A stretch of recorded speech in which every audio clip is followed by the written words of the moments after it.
कोल्हापुरातील सेवानिवृत्त प्राध्यापिकेची 3.5 कोटींची फसवणूक, डिजिटल अरेस्टची भीती घालून घातला गंडा।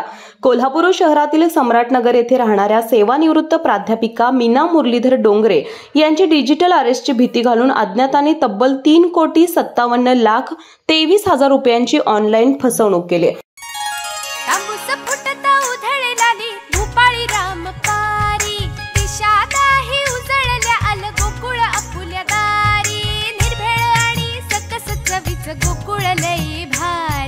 गोकुळ दूध आणि दर्जेदार दुग्ध उत्पादने, चव आहे कोल्हापुरी, गोकुळ लई भारी।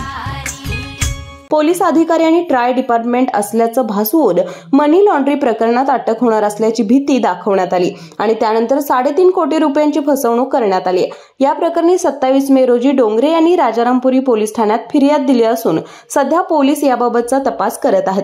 डिजिटल अरेस्ट यासारखा कोणताही प्रकार नसून अशा प्रकारचे फोन कॉल्स आल्यास तात्काळ पोलिसांशी संपर्क साधण्याचं आवाहन राजारामपुरी पोलीस ठाण्याचे पोलीस निरीक्षक सुशांत चव्हाण यांनी केले।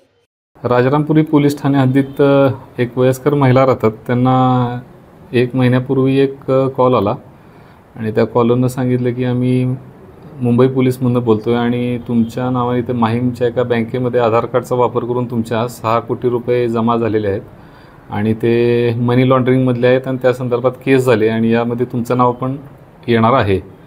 तर त्यावर त्या घाबरल्या। त्यांनी सांगितलं की माझा काही रोल नाही आहे त्यात आणि माझं काही नाव घेऊ नका।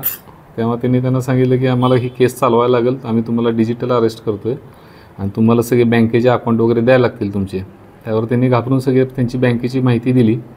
त्यानंतर त्यांनी एक कोर्टाचा पण सिनारिओ तयार केला आणि कोर्टमध्ये केस चालू आहे असं भासवलं आणि त्यांना सांगितलं की तुमचं पण यात नाव आलं आहे आणि तुम्हाला आता पैसे भरायला लागतील असं त्यांच्याकडून एकदम 13-14 ट्रान्झॅक्शनमधनं 3.5 कोटी रुपये त्या महिलेकडनं त्यांनी घेतलेले आहेत। नंतर हे फ्रॉड आहे लक्षात आल्यावर त्यांनी येऊन आपल्या इथं तक्रार दिलेली आहे। वास्तविक आपण सर्वांनीच दक्षता घेतली पाहिजे की कुठलेही custom, CBI, income tax department असे फोन करून अशी माहिती बँक अकाउंटची कधीच मागत नाही आणि डिजिटल अरेस्ट नावाचा प्रकारच अस्तित्वात नाही आहे मुळात। त्यामुळे असल्या गोष्टींना कुणी न घाबरता डायरेक्ट असे फोन आले तर 1930ला कॉल आपण केला पाहिजे किंवा संबंधित पोलीस स्टेशनला जाऊन लगेच तक्रार दिली पाहिजे। अशाच नवनवीन अपडेट पाहण्यासाठी आमच्या KK न्यूज चॅनेलला सबस्क्राइब करा।